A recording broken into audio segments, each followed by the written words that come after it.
अब आपको इन सब का झाड़ा दे दिया कि ब्रह्मा को किसा ज्ञान है, विष्णु को किस कैसा ज्ञान है, और वेद क्या प्रमाण देते हैं उस परमेश्वर के विषय में, और थोड़ा सा झाड़ा और देते हैं, थोड़ा सा ज्ञान और कराते हैं कि सतयुग के ब्राह्मणों को कितना ज्ञान था। तब आपका ये परमेश्वर कबीर देव और प्यारी आत्मा धर्मदास जी की वार्ता समझ में आओगी। ये देखिएगा, ये वही गीता प्रेस गोरखपुर से प्रकाशित श्रीमद् देवी भागवत है। इसके संपादक हैं हनुमान प्रसाद पोदार और चमनलाल गोस्वामी, और ये गीता प्रेस गोरखपुर से प्रकाशित है।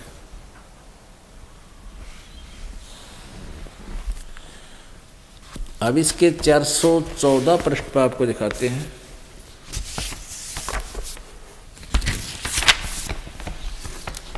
छठे सकंद में,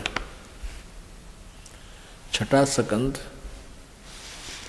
414 पृष्ठ पे, जन्मेजय ने पूछा, महाभाग यानी व्यास जी से पूछ रहे हैं जन्मेजय ने पूछा, महाभाग किस युग में कैसा धर्म का स्वरूप है, इस संपूर्ण विषय को विशेष रूप से बताने की कृपा कीजिए। व्यास जी बोले, राजन, यह निश्चय कि सतयुग में ब्राह्मण वेद के पूर्ण विद्वान थे हैं, और उनके द्वारा निरंतर भगवती जगदम्बा की आराधना होती थी। ले आलिया ओढ़ सतयुग के ब्राह्मणा का, ब्राह्मण को चाहे महर्षि ऋषि कहो, वो कहते हैं वो वेद के पूर्ण विद्वान थे और भक्ति दुर्गा की पूजा करते थे। भगवती का दर्शन करने के लिए उनका मन सदा ललायित रहता था। प्रत्येक गांव में शक्ति यानी दुर्गा का मंदिर उद्घाटन हो, इस विषय में उनके मन में बड़ी उत्सुकता थी। यानी मंदिर का लठी नन गढ़वाया, सतयुग से शुरू करवा रखा है इन्होंने। अब क्या बताते हैं, धर्म की ये सती थी त्रेता में भी रही, परंतु कुछ ह्रास हो गया। सतयुग की जो स्थिति थी वह द्वापर में विशेष रूप से कम हो गई।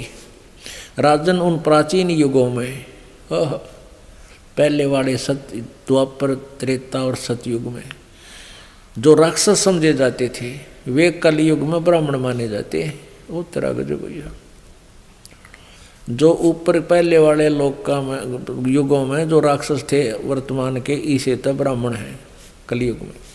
क्योंकि अब के ब्राह्मण प्राय पाखंड करने में तत्पर रहते हैं, दूसरों को ठगना, झूठ बोलना